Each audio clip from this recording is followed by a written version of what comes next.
Hello नमस्कार दोस्तों। तो चलिए शुरू करते हैं हिंदी का एक और लेक्चर। आज सबसे मेन लेक्चर है दोस्तों, वाक्य के बारे में पढ़ेंगे हम लोग। ठीक है, अब वाक्य के बारे में पढ़ेंगे, इसके टाइप्स के बारे में पढ़ेंगे, है ना।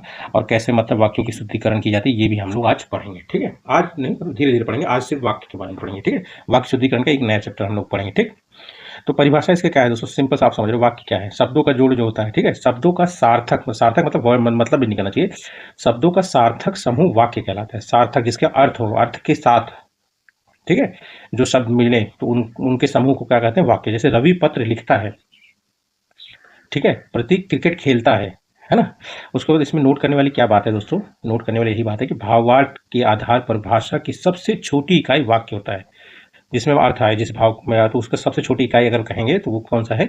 वो वाक्य होता है। ठीक है, अब ठीक है, वाक्यों को अब हम लोग किस तरह से मतलब डिवाइड करते हैं दोस्तों? तो वाक्य में दो चीजें आती हैं, एक हो गया उद्देश्य, एक हो गया विधेय। मतलब इंग्लिश में हम लोग बोलते हैं सब्जेक्ट और हिंदी में हम लोग बोलते हैं प्रेडिकेट। मतलब जो मेन होता है सब्जेक्ट, जिसके ऊपर मतलब पूरा सेंटेंस लिखा गया है, ठीक है, वो सब्जेक्ट, और क्या लिखा गया है वो प्रेडिकेट। ठीक है, अब उद्देश्य में जान लेते हैं सब्जेक्ट, है ना, जिसके बारे में वाक्य में कुछ कहा जाता है, अर्थात कर्ता और कर्ता का विस्तारक। ठीक है, जिसके बारे में वाक्य में कुछ कहा जाता है, मतलब या तो कर्ता होगा या तो कर्ता का विस्तारक। ये मैं आपको बताऊंगा धीरे धीरे। जैसे कृष्ण बांसुरी बजाता है, तो कृष्ण क्या हुआ? सब्जेक्ट हो गया, मतलब उद्देश्य। रमेश अखबार पढ़ता है, मतलब रमेश क्या हो गया? उद्देश्य। ठीक है, अब विधेय हो गया प्रेडिकेट, मतलब जो उसके बारे में कहा जाता है। जैसे अखबार पढ़ता है, बांसुरी पढ़ा बजाता है, तो ये विधेय हो जाएगा। ठीक है, विधेय मतलब कर्ता और कर्ता के विस्तारक के बारे में जो कुछ भी कहा जाता है, अर्थात कर्म या कर्म का विस्तारक, क्रिया या क्रिया का विस्तारक, पूरक या पूरक का विस्तारक। ठीक है, का विस्तारक, ठीक है, विधेय कहलाता है। जैसे अमृता खाना पका रही है, ठीक है, मेरा प्रिय मित्र अजय। ठीक है, जैसे कि अजय इसमें कर्ता हो गया, मेरा प्रिय मित्र, ये इसका क्या हो जाएगा? विस्तारक हो जाएगा, कर्ता का विस्तारक। ठीक है, धार्मिक ग्रंथ बहुत पढ़ता है। अब जैसे कि क्रिया क्या होगी? इसमें पढ़ता है। अब क्रिया के बारे में एक्स्ट्रा इन्फॉर्मेशन जो दे रहा है वो है बहुत, बहुत पढ़ता है ना। तो बहुत क्या हो जाएगा? इसमें क्रिया का विस्तारक हो जाएगा। और क्या पढ़ता है? ग्रंथ। कर्म क्या कर रहा है? वो ग्रंथ को पढ़ रहा है ना, तो कर्म इसका ग्रंथ हो जाएगा। और कैसे ग्रंथ पढ़ रहा है? धार्मिक, तो इसके बारे में और इन्फॉर्मेशन दे रहा है, तो ये क्या हो जाएगा? कर्म का विस्तारक। ध्यान से समझना दोस्तों। ठीक है, अब जैसे दूसरा एग्जांपल हम लोग लेते हैं, जैसे ये जोधपुर का मेहरानगढ़ दुर्ग दर्शनीय स्थल है। ठीक है, अब स्थल क्या हुआ? पूरक कर रहा है। अब क्या, कैसा स्थल है? दर्शनीय है। ठीक है, दर्शनीय स्थल है, तो मतलब क्या हो गया? पूरक का विस्तारक। अब जैसे मेहरानगढ़, ठीक है, दुर्ग, ये तो मतलब कर्ता तो बता दिया, पर कहाँ का मेहरानगढ़? जोधपुर का, तो मतलब कि कर्ता का विस्तारक हो गया। तो उद्देश्य क्या हो गया? ये हो गया, इसमें उद्देश्य ये हो गया पूरा, और ये विधेय हो गया, ये विधेय हो गया, मतलब प्रेडिकेट। ठीक है, उसके बाद हम लोग देख लेते हैं वाक्य के टाइप, कितने तरह के वाक्य होते हैं दोस्तों। ठीक है, अब देखिए वाक्य, और ये थोड़ा सा दोस्तों ये है, इसको आप थोड़ा वीडियो पॉज करके एक बार देख सकते हैं। ठीक है, अब हम लोग देख लेते हैं वाक्य टाइप्स। ठीक है, टाइप्स कितने तरह से हो सकते हैं दोस्तों?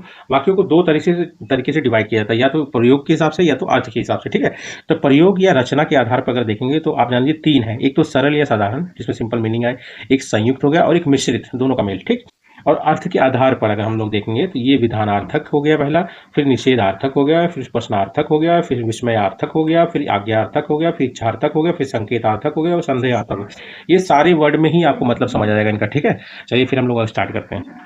तो सबसे पहले हम लोग जानेंगे प्रयोग या रचना के आधार पर वाक्य। तो पहला क्या आ जाएगा? सरल या साधारण वाक्य, सिंपल मीनिंग आए। ठीक है, जब किसी वाक्य में एक ही उद्देश्य और एक ही विधेय हो, ठीक है, तो उसे क्या कहेंगे? सरल या साधारण वाक्य। जैसे अविनाश इकलौता है ना, इकलौता है, ठीक है, उद्देश्य कपड़े प्रेस कर रहा है, विधेय इसी के बारे में, अकेले के बारे में। ठीक, क्या हुआ? सिंपल है, मतलब साधारण।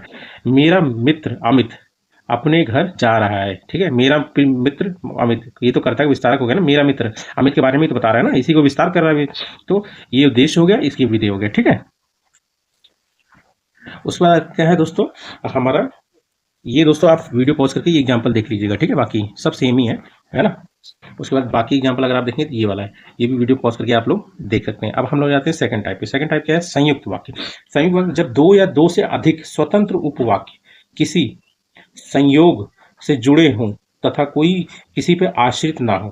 ठीक है, आश्रित भी नहीं होना चाहिए। ठीक है, अब इसमें एग्जांपल देख लेते हैं। एग्जांपल ये आपको थोड़ा सा ट्रिकी लगाओ। देखिए, कृष्ण बांसुरी बजाता है और राधा नाचती है। ठीक, ये क्या है कि संयोजक है। ठीक, जैसे रमेश गरीब है परंतु बेईमान नहीं है। ये दोनों दोनों स्वतंत्र है और संयोग से जुड़े हुए हैं। ठीक है, तब उन्हें संयुक्त वाक्य, मतलब दोनों, अगर दोनों का अलग अलग मतलब आ रहा है, जैसे राधा नाचती है, कृष्ण बांसुरी बजाता है, और ये क्या हुआ? और संयोग जुड़ गया, तो ये संयुक्त वाक्य हो गया। ठीक है दोस्तों, मतलब दोनों अगर वाक्य को देखोगे तो अलग अलग मतलब निकल रहा है और किसी संयोग के साथ जुड़े हों। ठीक है, उसे क्या कहेंगे हम लोग? संयुक्त वाक्य। इसका एक और एग्जांपल हम लोग देख लेते हैं, पिताजी कार्यालय गए लेकिन वे घर नहीं आए। ये दोनों दोनों अलग अलग वाक्य हैं, ठीक है, पर दोनों का अलग अलग मतलब ही निकल रहा है, दोनों एक दूसरे पर आश्रित भी नहीं है, पर लेकिन ने इनको जोड़ा है, तो मतलब ये संयोजक हो गया, ठीक है। पिताजी मतलब ये संयुक्त वाक्य हो गया, ठीक है। पिताजी कार्यालय गए, सिंपल मतलब है। वे घर नहीं आए, सिंपल मतलब आ रहा है, दोनों जोड़ दिए लेकिन, है ना। बाकी एग्जाम्पल दोस्तों आप एक बार वीडियो पॉज करके देख लीजिए। फिर हम लोग तीसरे टाइप पे आ जाते हैं, मिश्रित वाक्य, ठीक है। जब किसी वाक्य में एक प्रधान उपवाक्य और एक या एक से अधिक मिश्रित उपवाक्य हो तो उसे मिश्रित उपवाक्य कहते हैं, मतलब आश्रित, सॉरी, आश्रित उपवाक्य, मतलब इनके ऊपर आश्रित हो, ठीक है। जैसे पिताजी ने कहा, मतलब उसमें जो संयुक्त में देखे थे उसमें आश्रित नहीं था, ठीक है। पिताजी ने कहा कि सबका सम्मान करो, किसने कहा? इस इनके ऊपर, इनके कहने पे तो डिपेंड कर रहा है, ये सबका सम्मान करो। गांधी जी ने कहा कि सत्य और अहिंसा का पालन करो, आश्रित उपवाक्य है, प्रधान क्या है? गांधी जी ने कहा, है ना। जो ईमानदार होता है वह सभी जगह आदर पाता है, जो वह, ठीक है। उसके बाद हम लोग देख लेते हैं उपवाक्य के वेद। उपवाक्य किस तरह के होते हैं दोस्तों? अभी उपवाक्य का डिपेंड कर रहा है ना। उपवाक्य होते हैं दो तरह से, एक प्रधान उपवाक्य होता है और एक आश्रित। प्रधान मतलब जो मेन होता है, और आश्रित होता है जो उस मेन वाले उपवाक्य पे आश्रित होता है। देखिए, प्रधान उपवाक्य मतलब जो उपवाक्य पूरे वाक्य से पृथक लिखा जा सकता है और जिसका अर्थ किसी पर आश्रित नहीं हो, मतलब ये अकेले भी लिख दोगे इसका मतलब आ जाएगा, और आश्रित वाले को अकेले लिख दोगे तो मतलब नहीं आएगा, ठीक है। जैसे रमेश ने कहा कि मैं आज कार्यालय नहीं जाऊंगा, तो रमेश ने कहा ना, रमेश तो कैसे भी कह सकता है, ठीक है। उसके बाद आश्रित, जो उपवाक्य प्रधान उपवाक्य पर आश्रित होता है, अर्थात प्रधान उपवाक्य के बिना पूरे अर्थ का बोध नहीं करा पाए, ठीक है। जैसे आर्थिक उपवाक्य को स्वतंत्र रूप से लिखा नहीं जा सकता है, ठीक है। जैसे मान लो, यदि कोरोना चला गया जाए तो मैं घर जाऊं, ठीक है। ये प्रधान उपवाक्य होगी, आश्रित हो जाएगा। यदि कोरोना चला जाए क्या करोगे? कुछ नहीं, कुछ मतलब ही नहीं आ रहा है। मैं घर जाऊं, मैं घर जाऊं मतलब आ रहा है, ठीक है, प्रधान उपवाक्य, ठीक है। कोई आए या ना आए, ठीक है, मैं तो जाऊंगा, ठीक है। उसके बाद इसमें थोड़ा सा नोट करने वाली क्या बात है दोस्तों, नोट ये करिएगा कि जो उपवाक्य, ठीक है, आश्रित उपवाक्य की पहचान करने के लिए, जो उपवाक्य जो किसी, जैसे जो मतलब, जैसे कि मान लीजिए उपवाक्य मतलब कि जो किस, जिसकी, जैसी, ताकि, चूंकि, यदि, यद्यपि, जब, ज्यों, जब, जब, जिधर इत्यादि से आरंभ होते हैं, वही मतलब आश्रित उपवाक्य की पहचान हो जाती है। जैसे बाद में आ जाता है ना, जैसे कोई आए या ना आए मैं तो जाऊंगा, ठीक है। सुरेश ने कहा कि आ गया ना, गरीबी एक अभिशाप है। और तीसरा क्या है दोस्तों? तीसरा है आपका आश्रित उपवाक्य के भेद, ठीक है। आप जान लीजिए, संज्ञा आश्रित उपवाक्य, मतलब वही जो लास्ट हम लोग आश्रित उपवाक्य पढ़े हैं ना, उसी में है संज्ञा आश्रित उपवाक्य, विशेषण आश्रित उपवाक्य और क्रिया विशेषण आश्रित उपवाक्य। संज्ञा आश्रित में जो संज्ञा पे हो, जैसे गांधी की संज्ञा है, ठीक है, संज्ञा आश्रित हो गया। प्रधान उपवाक्य यही हो गया पूरा, ठीक है, सदा सत्य बोलो, आश्रित उपवाक्य। उसने कहा, संज्ञा है ना, उसने कहा, ठीक है, प्रधान उपवाक्य हो गया, घर से बाहर मत जाओ, ठीक। उसके बाद आ गया, उसके बाद दूसरा आता है आपका विशेषण आश्रित उपवाक्य, ठीक है। इसमें क्या होता है? जो आश्रित उपवाक्य प्रधान उपवाक्य के विशेषण पर आश्रित हो, जैसे यह वही, मतलब विशेषता बताए, वही है भाई, वही लड़की है जो कक्षा में प्रथम आई थी, यह वही लड़का है जो कल आया था। फिर तीसरा आ जाता है दोस्तों क्रिया विशेषण आश्रित उपवाक्य, ठीक है। जो आश्रित उपवाक्य प्रधान उपवाक्य के क्रिया विशेषण पर आश्रित हो जाएं, अर्थात जो आश्रित उपवाक्य प्रधान उपवाक्य की काल, स्थान आदि से संबंध विशेषता का बोध कराए, वही क्या कहलाते हैं? क्रिया विशेषण आश्रित उपवाक्य। जैसे जब जब, मतलब आ रहा है ना, जब जब पानी बरसता है तब तब मेंढक बोलते हैं, यदि तो जैसे ही वैसे ही, ठीक है।